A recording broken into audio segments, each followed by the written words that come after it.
Hello, ഞാനപ്പോൾ ഇന്നത്തെ വീഡിയോയിൽ ഷെയർ ചെയ്യുന്നത് വാട്ടൈ 8 ഡേ ആണ്. അപ്പോൾ എൻ്റെ ഇന്നലത്തെ ഞാൻ കഴിച്ച ഐറ്റംസാണ് ഈ വീഡിയോയിൽ ഷെയർ ചെയ്യുന്നത്. അപ്പോൾ ബ്രേക്ക്ഫാസ്റ്റായിട്ട് ഞാൻ എടുത്തിട്ടുണ്ടായിരുന്നത് ഒരു ഗ്ലാസ് ചൂട് ചായയാണ്. പിന്നെ കുറേ നാൾ കൂടിയിട്ടാണ് ഇടിയപ്പം അമ്മച്ചി ഉണ്ടാക്കിയ നല്ല അടിപൊളിയായിട്ടുള്ള സോഫ്റ്റ് ടേസ്റ്റി ആയിട്ടുള്ള ഇടിയപ്പം. നമ്മൾ കൂടുതലും ദുബായിൽ ഫ്രോസൺ ഇടിയപ്പമാണ് കഴിക്കാറുള്ളത്. കാര്യം എന്താ വെച്ചാൽ ഞാൻ ഇടിയപ്പവും ഞാനുമായിട്ട് അത്ര സെറ്റ് ആവാറില്ല.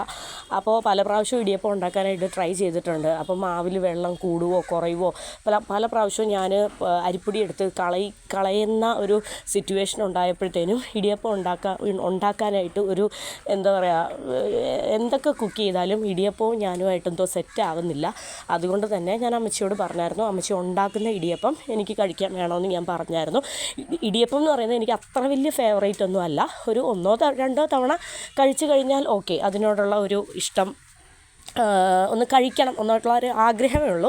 അതുപോലെ തന്നെ എൻ്റെ ഭയങ്കര ഫേവറേറ്റ് ആയിട്ടുള്ള ഒരു സംഭവമൊന്നുമല്ല ഇടിയപ്പം. അപ്പോൾ ഞാൻ രാവിലെ ബ്രേക്ക്ഫാസ്റ്റിന് 3 ഇടിയപ്പമാണ് എടുത്തിരിക്കുന്നത്. പിന്നെ വളരെ ടേസ്റ്റി ആയിട്ട് അടിപൊളിയായിട്ടുള്ള ബീഫ് കറി എന്ന് പറയുമ്പോഴത്തേനും സെമി ഗ്രേവിയാണ്. അത്യാവശ്യം നല്ല വേവുള്ള ബീഫും കാര്യങ്ങളൊക്കെ ആയിരുന്നു. അപ്പോൾ നല്ല അടിപൊളി ടേസ്റ്റി ആയിട്ടുള്ള അമ്മച്ചിയുടെ സ്പെഷ്യൽ ബീഫ് കറിയും നല്ല അടിപൊളി ചൂട് ചായയും.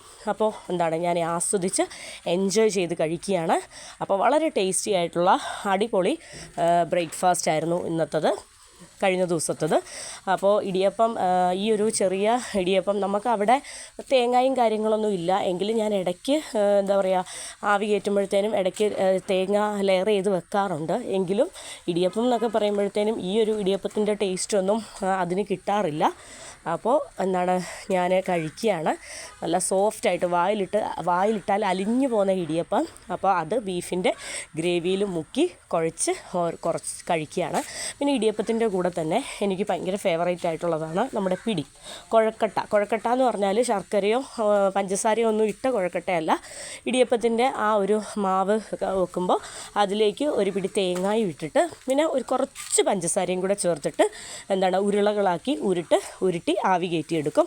അതെനിക്ക് ഭയങ്കര ഒരു പിടി പോലെ അതെനിക്ക് ഭയങ്കര ഇഷ്ടമാണ്.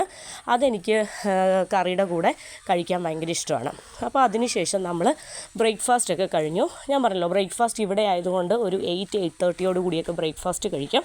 അത് കഴിഞ്ഞ് ബ്രേക്ക്ഫാസ്റ്റൊക്കെ കഴിഞ്ഞ് ഒരു 11:30 ഒക്കെ ആയപ്പോഴത്തേനും ഞങ്ങൾ കഴിഞ്ഞ ദിവസം മൂവാറ്റുപുഴയ്ക്ക് പോയി. അപ്പോൾ മൂവാറ്റുപുഴയിൽ പോയപ്പോഴത്തേനും വാഴക്കുളത്ത് നിന്ന് മൂവാറ്റുപുഴയ്ക്ക് പൈനാപ്പിളിന് പേര് കേട്ട സ്ഥലമാണല്ലോ വാഴക്കുളം. അപ്പം വാഴക്കുളത്തുനിന്ന് കുറച്ച് പൈനാപ്പിൾ വാങ്ങിച്ചു. അപ്പോൾ അങ്ങനെ അവിടുത്തെ പൈനാപ്പിളാണ്. വളരെ അടിപൊളിയാണ്. അവിടുത്തെ പൈനാപ്പിൾ എന്ന് പറയുമ്പോഴത്തേനും ഒരു പ്രത്യേകത ഉണ്ടെന്നാണ് എല്ലാവരും പറയുന്നത്. അപ്പം വളരെ ടേസ്റ്റി ആയിട്ട് അടിപൊളി മധുരം, നല്ല മധുരമൊക്കെ ആയിട്ട് അടിപൊളിയായിട്ടുള്ള പൈനാപ്പിൾ. പിന്നെ ഒരുപാട് വളമൊന്നും ഇടാതെ മരുന്നൊന്നും അടിക്കാതെ ഉണ്ടാക്കുന്നതാണെന്ന് തോന്നി. കാര്യം എന്ന് വെച്ചാൽ അവിടെ കേടുപാടുകളും കാര്യങ്ങളൊക്കെ പൈനാപ്പിൾ ഉണ്ടായിരുന്നു. അപ്പോൾ കുഴപ്പമൊന്നും ഇല്ലാത്ത പൈനാപ്പിൾ നോക്കി നമ്മൾ 2-3 എടുത്തു. പിന്നെ അതിനുശേഷം നമ്മുടെ ലഞ്ച് കഴിക്കൽ പരിപാടിയിലേക്ക് കടക്കാൻ പോവുകയാണ്. അപ്പോൾ ഇന്ന് ലഞ്ചിന് ഞാൻ അമ്മച്ചിയോട് പറഞ്ഞായിരുന്നു, നമ്മൾ ഈരാറ്റുപേട്ടക്കാർ പുളിച്ചാറെന്നാണ് പറയുന്നത്. അതൊരു തരം രസത്തിനെ നമ്മൾ പുളിച്ചാറെന്നും പറയാറുണ്ട്. ബാക്കിയുള്ള സ്ഥലങ്ങളിലൊക്കെ ഇതിനെ എന്താണ് പറയുന്നതെന്ന് എനിക്കറിയത്തില്ല. ഞങ്ങൾ എന്തായാലും ഇതിനെ പുളിച്ചാറെന്നാണ് പറയുന്നത്. അപ്പോൾ ഒരു പിടി ചോറെടുത്തു. അതിലേക്ക് കുറച്ച് കൂടുതൽ പുളിച്ചാറ് നല്ല കുളം പോലെ, നല്ല കഞ്ഞി കുടിക്കുന്ന പോലെ ഒഴിച്ച് കഴിക്കാനാണ് ഉദ്ദേശിക്കുന്നത്. അപ്പോൾ കുറച്ച് കൂടുതൽ പുളിച്ചാറ്. ഇതൊന്നും ഞാൻ അവിടെ വെക്കുന്നതല്ല, കാരണം വെച്ചാൽ ഇക്കാക്ക് ഇതൊന്നും വലിയ താല്പര്യമില്ല. അപ്പോൾ അതുകൊണ്ട് തന്നെ ഞാനിതൊന്നും അങ്ങനെ അവിടെ വെക്കാറില്ല. അപ്പോൾ നാട്ടിൽ വന്നപ്പോഴത്തേനും ഓരോരോ നൊസ്റ്റാൾജിയ, ഓരോരോ ഐറ്റംസ് പണ്ട് പോലെ കൂട്ടിക്കൊണ്ടിരുന്ന ഓരോ ഐറ്റംസൊക്കെ കഴിക്കാൻ തോന്നുമ്പോൾ അമ്മയോട് ലിസ്റ്റ് പറയും. അമ്മച്ചി അത് ഓരോ ദിവസം ഉണ്ടാക്കിത്തരും. അപ്പോൾ ഇതെന്ന് പറയുന്നത് നല്ല ചൂട് ചോറെടുത്തു. അതിലേക്ക് കുറച്ച് കുറച്ച് കൂടുതൽ പുളിച്ചാറൊഴിച്ചു. പിന്നെ 2 പീസ് ചിക്കൻ ഫ്രൈ, വഴുതനങ്ങ മുറുക്കി പൊരിച്ചത്, പിന്നെന്താ വൻപയർ മെഴുക്ക് പുരട്ടി, പിന്നെ കുറച്ച് ജാതിക്ക, ജാതിക്ക അച്ചാർ, അപ്പോൾ അതൊക്കെ ചേർത്ത്. പിന്നെ ഞാൻ ഒരു കാര്യം, ഇതിങ്ങനെ പുളിച്ചാർ ഇങ്ങനെ ഒഴിച്ച് കഴിക്കുമ്പോൾ അതിൻ്റെ കൂടെ ഒരു സൂപ്പർ കോമ്പിനേഷനുണ്ട്. എന്താണെന്ന് വെച്ചാൽ അമ്മച്ചിയുടെ ഒഴിച്ച വീട്ടിൽ തന്നെ നമ്മൾ റെഡിയാക്കി എടുക്കുന്ന മോര്.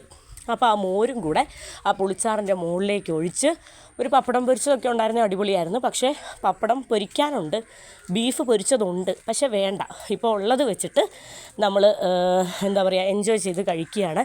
കാര്യം നമുക്കിന്ന് ഈ ഊണ് കഴിഞ്ഞിട്ട് നമ്മൾ കുറച്ച് തിരക്കിലാണ്, ഇക്കാടെ വീട്ടിലേക്ക് പോകാനുള്ള തയ്യാറെടുപ്പിലാണ്.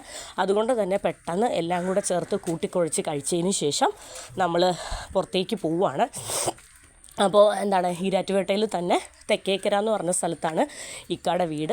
അപ്പം നമ്മളിന്ന് ചോറും ഉണ്ടയിച്ച് വേഗം അങ്ങോട്ട് പോകാനുള്ള തന്ത്രപ്പാടിലാണ്. അതുകൊണ്ട് തന്നെ ബീഫും മുറുക്കി പൊരിച്ചതും അതുപോലെ തന്നെ പപ്പടം പൊരിച്ചതും. ഇതിന് പപ്പടം പൊരിച്ച് ഭയങ്കര ഒരു കോമ്പിനേഷനാണ്, പക്ഷേ അതൊന്നും സെറ്റാക്കുന്നില്ല. ഉള്ളത് വെച്ച് പെട്ടെന്ന് തട്ടിക്കൂട്ടി കഴിച്ചേച്ച് നമ്മൾ പോവുകയാണ്. ഇനിയിപ്പോൾ കുട്ടികളെയൊക്കെ റെഡിയാക്കണം, മക്കൾക്ക് സാറാക്ക് ചോറ് കൊടുക്കണം, അങ്ങനെയുള്ള പരിപാടികളും കാര്യങ്ങളൊക്കെ ഉള്ളത് കൊണ്ട് കുറച്ച് ധൃതിയിലാണ് ഇന്നത്തെ ചോറും കറിയും കഴിക്കലും കാര്യങ്ങളും ഒക്കെ. ധൃതിയിലാണെങ്കിലും വളരെ ടേസ്റ്റി ആയിരുന്നു, എൻജോയ് ചെയ്ത് ആസ്വദിച്ച് തന്നെയാണ് കഴിക്കുന്നത്. അപ്പം ഇതെന്ന് പറഞ്ഞാൽ ഞങ്ങളുടെ വീട്ടിലെ ഒരു കോമ്പിനേഷനുണ്ട്. ഞങ്ങളുടെ വീട്ടിലെന്ന് പറഞ്ഞാൽ പണ്ട് മുതലേ ഞങ്ങളുടെ എല്ലാ വീടുകളിലും ഒരു കോമ്പിനേഷനുണ്ട്. നല്ല ചൂട് ചോറും പുളിച്ചാറും അതുപോലെ തന്നെ ഒഴിച്ച മോരും പിന്നെ ബീഫ് പൊരിച്ചതും വഴുതനങ്ങ പൊരിച്ചതും പപ്പടം പൊരിച്ചതും. ഇത്രയും ഒരു കോമ്പിനേഷനാണ്. നമ്മുടെ 30 ദിവസത്തെ റമളാൻ മാസത്തെ നോമ്പുണ്ടല്ലോ, ആ നോമ്പിന് നമ്മൾ 3 മണി 4 മണിയാകുമ്പോൾ ഒരു അത്താഴം കഴിക്കും, ഇടയത്താഴം. അപ്പോൾ ആ അത്താഴത്തിന് നമ്മുടെ വീടുകളിലുള്ള ഞങ്ങളുടെയൊക്കെ വീടുകളിലുള്ള ഒരു കോമ്പിനേഷനാണ്. അപ്പം എനിക്കിത് കഴിച്ചപ്പോഴത്തേനും ആ ഒരു ഓർമ്മയിലേക്ക് ഞാൻ പോയതാണ്. അപ്പോൾ എന്താണേലും അതിൻ്റെ കൂടെ ഞാൻ മത്തങ്ങ എരിശ്ശേരി ഉണ്ടായിരുന്നു. പിന്നെ ഇതെന്ന് പറയുന്നത് നമ്മുടെ ഡിന്നർ ടൈമാണ്. ഇതെന്ന് പറയുന്നത് തെക്കേക്കരയിലെത്തി നമ്മൾ ഇക്കാടെ വീട്ടിൽ എത്തിയിട്ടുണ്ട്. അപ്പോൾ അവിടെ പോയപ്പോൾ അവിടുത്തെ ഡിന്നറാണ്. അപ്പം വളരെ ടേസ്റ്റി ആയിട്ട് അക്കച്ചി റെഡിയാക്കി വെച്ചതാണ്. പത്തിരിയും അതുപോലെ തന്നെ അടിപൊളി പൊറോട്ടയും പിന്നെ ഞാൻ വീഡിയോയിൽ ഇട്ടിരിക്കുന്ന പോലെ തന്നെയുള്ള അടിപൊളി ചിക്കൻ കറിയും അതുപോലെ തന്നെ തേങ്ങാപ്പാൽ താളിച്ചതും പിന്നെ വളരെ ടേസ്റ്റി ആയിട്ട് അടിപൊളിയായിരുന്നു. ചായ എടുത്ത് പറയേണ്ട ഒരു സംഭവമായിരുന്നു. പിന്നെ ചിക്കൻ കറി അടിപൊളി ടേസ്റ്റായിരുന്നു. അപ്പോൾ എല്ലാം കൂടെ ചേർത്തിട്ടുള്ള നല്ല അടിപൊളിയായിട്ടുള്ള ഒരു ഡിന്നറായിരുന്നു. അപ്പോൾ നമ്മൾ ഈ വീട്ടിൽ തെക്കേക്കരയിൽ നിന്നാണ് ഡിന്നർ കഴിച്ചത്. അപ്പം അതൊക്കെ പിന്നെ എന്താണെന്ന് വെച്ചാൽ ഇത് എൻ്റെ ഒരു വാട്ടൈ 8ൻ്റെ ഡേ ആണെങ്കിലും ഒരു ഇൻകംപ്ലീറ്റ് വാട്ടൈ 8ൻ്റെ ഡേ ആണ്. കാര്യം എന്താണെന്ന് വെച്ചാൽ ലഞ്ച് കഴിച്ചത് വരെയുള്ളത് ഓക്കെയാണ്. ലഞ്ച് കഴിച്ചതിന് ശേഷം ഞങ്ങൾ ഇറങ്ങി അക്കച്ചിയുടെ അടുത്തുനിന്ന് ലൈം ജ്യൂസ് കുടിച്ചു. അത് കഴിഞ്ഞിട്ട് താഴത്തെ അക്കച്ചിയുടെ വീട്ടിൽ നിന്ന് പഴംപൊരിയും സ്നാക്സും ഫ്രൂട്ട്സും ഒക്കെ കഴിച്ചു. അത് കഴിഞ്ഞിട്ട് മുകളിൽ ചിന്നത്താമാരുടെ വീട്ടിലൊക്കെ പോയപ്പോഴത്തേനും അവിടെ നിന്നും എന്തൊക്കെയോ നല്ല മഴയായിരുന്നു പെയ്തത്. നല്ല അടിപൊളി കട്ടൻ കാപ്പിയും കുറേ സ്നാക്സും കാര്യങ്ങളൊക്കെ കഴിച്ചു. അങ്ങനെ അതാണ് ഞാൻ പറഞ്ഞത്, ഇതൊരു വാട്ടൈ 8ൻ്റെ ഡേ ആണെങ്കിലും ഇതിൽ മെയിൻ കോഴ്സുകൾ മാത്രമേ എനിക്ക് ഉൾപ്പെടുത്താൻ പറ്റുള്ളൂ. കാരണം അവരെയൊക്കെ കുറേ നാൾ കൂടി കാണുന്നത് കൊണ്ട് തന്നെ ഞാൻ ഫോണും വാട്ടൈ 8ന് എടുക്കുക എന്നുള്ള ഒരു കാര്യമൊക്കെ ഞാൻ മറന്നുപോയി. അങ്ങനെ എൻ്റെ ഇന്നലത്തെ ഫുഡ് ഞാൻ വിട്ടുപോയി. ഞാൻ സത്യം പറഞ്ഞാൽ വാട്ടൈ 8നെ എടുക്കുക എന്നുള്ളത് മറന്നു പോയത് കൊണ്ട് തന്നെ കുറേ ഫുഡും കാര്യങ്ങളും എല്ലാം ഇതിനിടയിൽ സ്കിപ്പ് ചെയ്തു. എന്താണേലും ബ്രേക്ക്ഫാസ്റ്റും ലഞ്ചും ഡിന്നറും കിട്ടിയിട്ടുണ്ട്. അതുകൊണ്ട് തന്നെ ഞാൻ എന്ത് ചെയ്തു, ഇതൊരു വാട്ടൈ 8ന് ഡേ ആയിട്ട് ഉൾപ്പെടുത്താം, വെറുതെ വീഡിയോ ചെയ്യാതിരിക്കണ്ട എന്ന് വിചാരിച്ചു. എന്താണേലും ഞാൻ എന്ത് ചെയ്തു, എനിക്ക് ഞാൻ പറഞ്ഞിട്ടുണ്ട് എൻ്റെ ഓൾ ടൈം ഫേവറേറ്റ് എന്ന് പറയുന്നത് പത്തിരിയാണ്. അപ്പോൾ എൻ്റെ ഏറ്റവും ഫേവറേറ്റ് ആയിട്ടുള്ള പത്തിരിയും ചിക്കൻ കറിയും തേങ്ങാപ്പാലുമായിരുന്നു അവിടെ. അതൊക്കെ ഞാൻ ആസ്വദിച്ച് കഴിച്ചു. നല്ല അടിപൊളി ചായയായിരുന്നു. 1 ഗ്ലാസ്സിന് 2 ഗ്ലാസ് ചായ ഞാൻ കുടിച്ചു. കാരണം എനിക്ക് ഭയങ്കര ഇഷ്ടപ്പെട്ടു, നല്ല അടിപൊളി ടേസ്റ്റായിരുന്നു. അപ്പോൾ ചായയൊക്കെ കുടിച്ചു.